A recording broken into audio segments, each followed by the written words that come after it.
Take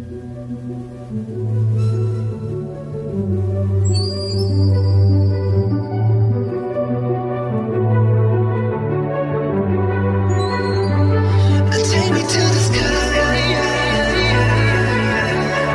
Oh,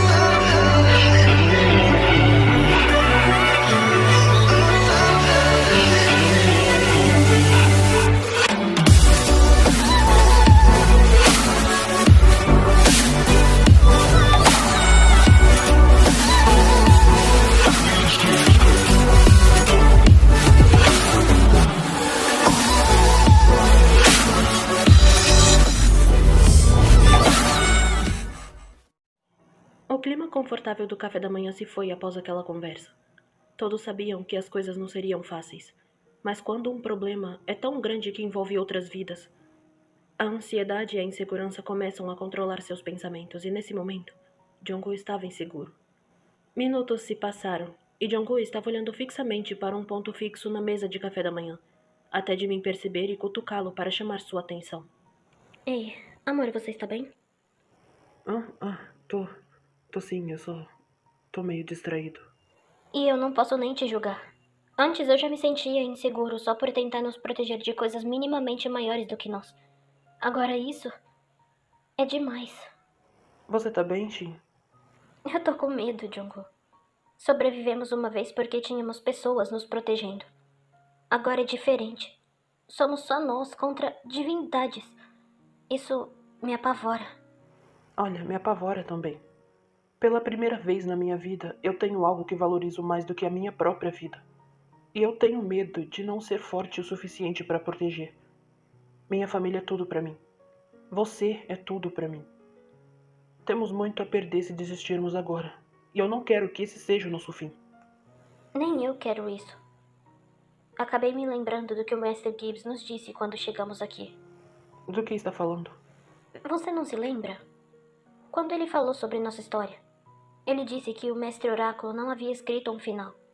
Sendo assim, não saberemos o que acontecerá.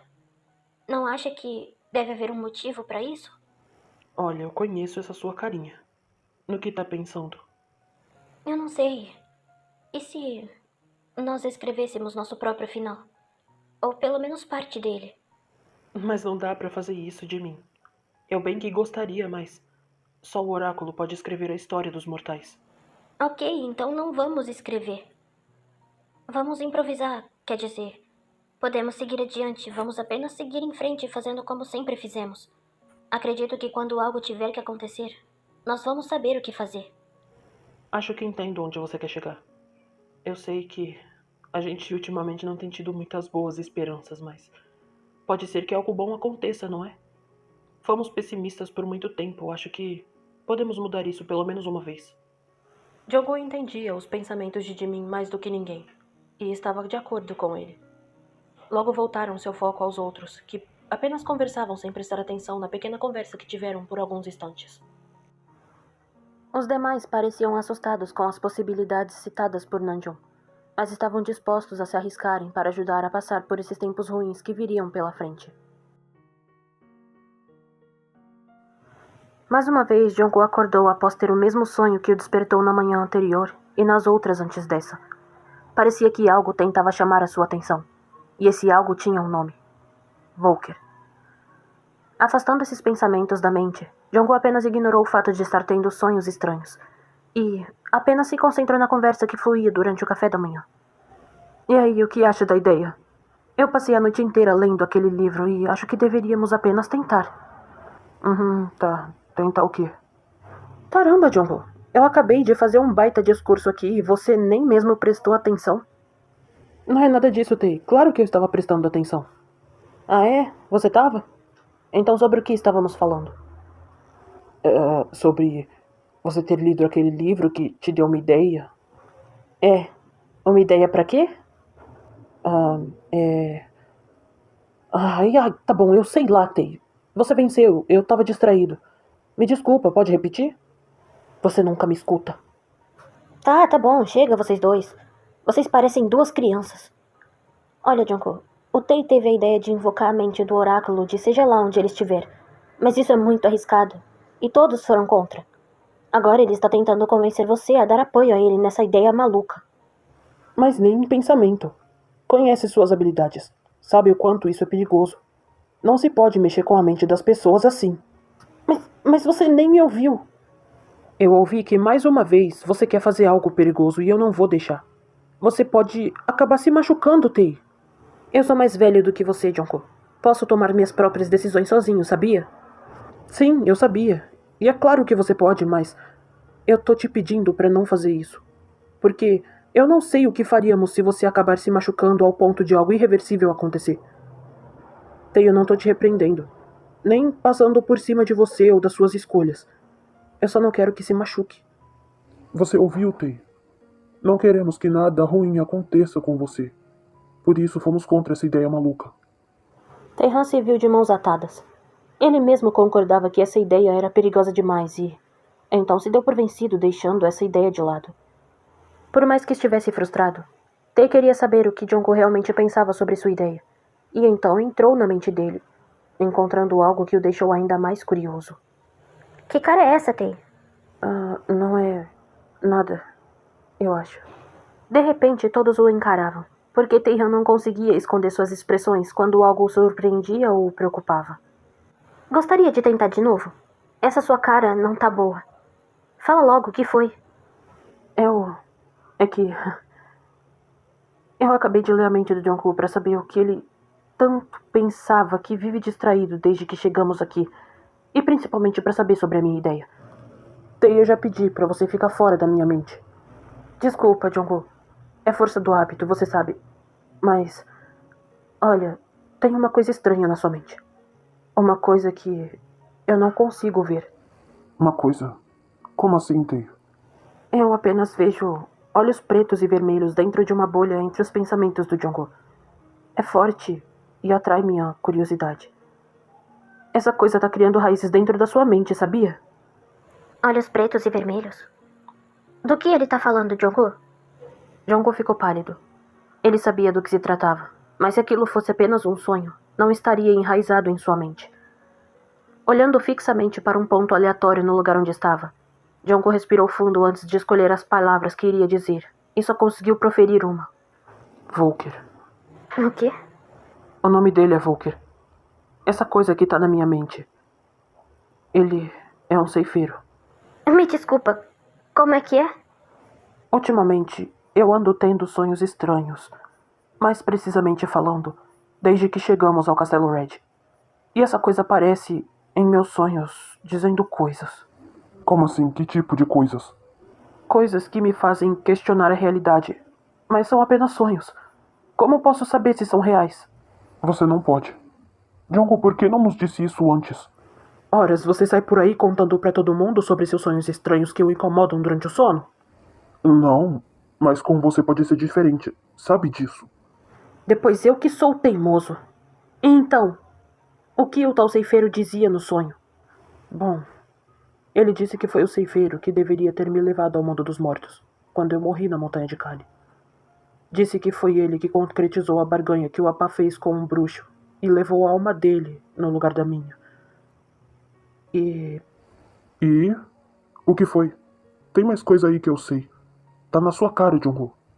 Volker disse que não levou a alma do nosso pai ao mundo dos mortos. Disse que a alma dele ainda vive em outro plano. O silêncio tomou conta do recinto, e os rostos de Teihan e Nanjun eram indescritíveis. Era como se uma bomba acabasse de explodir em suas mentes, e nada fazia sentido. Porém, um fio de esperança de ver o pai outra vez percorreu em seus corpos. De repente, Gibbs apareceu onde eles estavam e percebeu que algo parecia estar errado.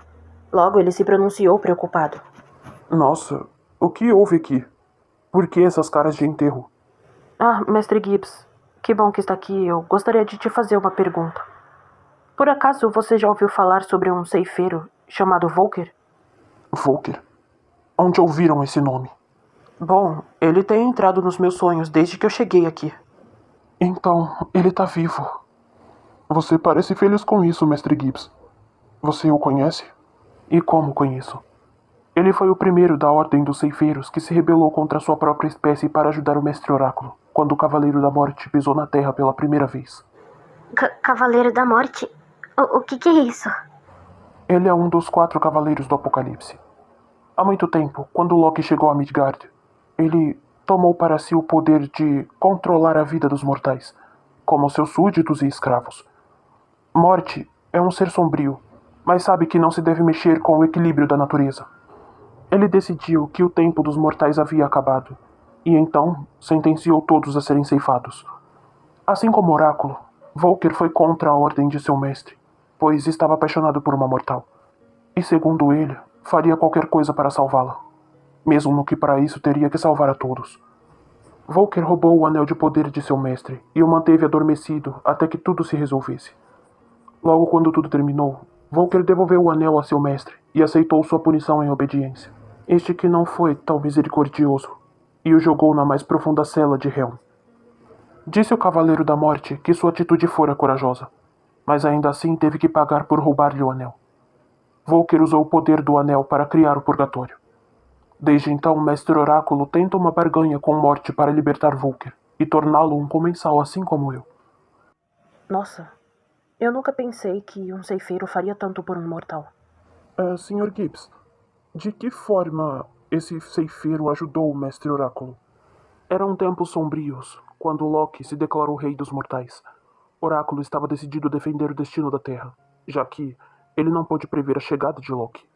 O oráculo não previu que Loki viria à Terra? Não. Por mais que ele seja um ser poderoso, Oráculo não é capaz de exercer seus poderes de clarividência contra seres celestiais, ou deuses no caso. Loki é um deus. Entende o problema? Ah, claro. Deuses fazem o que querem, quando querem, e não sofrem as consequências por seus atos. Exatamente. Naquela época, para se livrarem de Loki, Volker e Oráculo trabalharam juntos para prendê-lo em um lugar onde ele não escaparia. Um lugar criado com o poder da própria morte. O purgatório. Então foi por isso que ele citou uma barganha comigo. Ele sabe como chegar ao purgatório, já que foi ele quem o criou. Volker solicitou uma barganha com você? Bem, sim. Ele disse que me ajudaria a chegar ao purgatório se eu o invocasse. Ótimo, então faça isso. Volker pode ser muitas coisas, mas mentiroso não é uma delas. Após Loki ser aprisionado, Morte viu que a Terra estava a salvo até o Ragnarok. Ele ainda vai ceifar muitos mortais, mas não vai levar todos. Talvez o Mestre Oráculo sabia mesmo o que estava fazendo. Venham comigo, vão precisar de ajuda para invocar o Volker. Espera, vamos precisar da ajuda de quem? Green, a serpente das colinas do norte. Ela está agora no Castelo Red. Ela pode nos ajudar. Mas eu pensei que todas as serpentes haviam morrido após o grande massacre no norte. E todas morreram, com exceção de uma. Green ajudou Volker após a prisão de Loki. Estava junto com ele quando Morte o arrastou até Helm.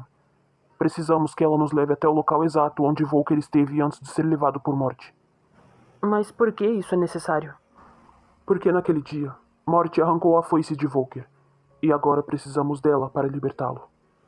Em todas as vezes que já havia encontrado o comensal fora ou dentro do Castelo Red, Hyang-Sik nunca havia visto o brilho nos olhos do amigo.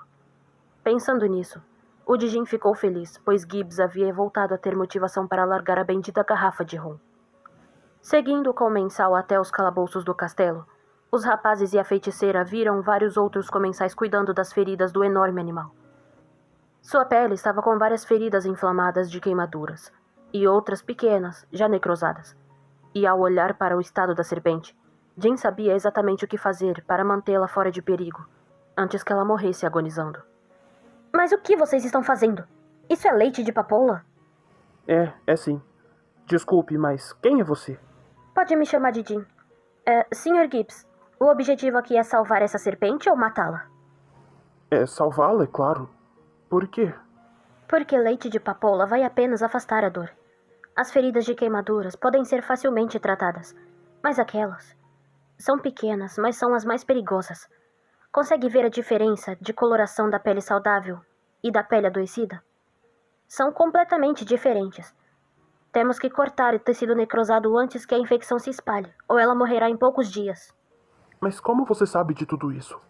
Jin é um curandeiro excepcional. Ele entende tudo sobre medicina oriental. Se Grimm está doente, ele pode curá-la. Mas só se a doença for tratável, obviamente. Oh, isso é ótimo. Pode nos ajudar com isso? Não somos bem desenvolvidos com os dons da cura, se é que me entende. Claro, eu bem que gostaria, mas seria doloroso demais para ela.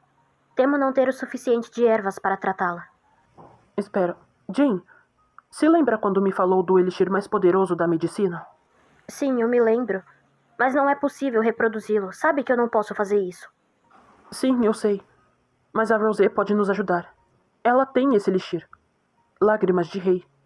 Verdade? Isso seria ainda melhor.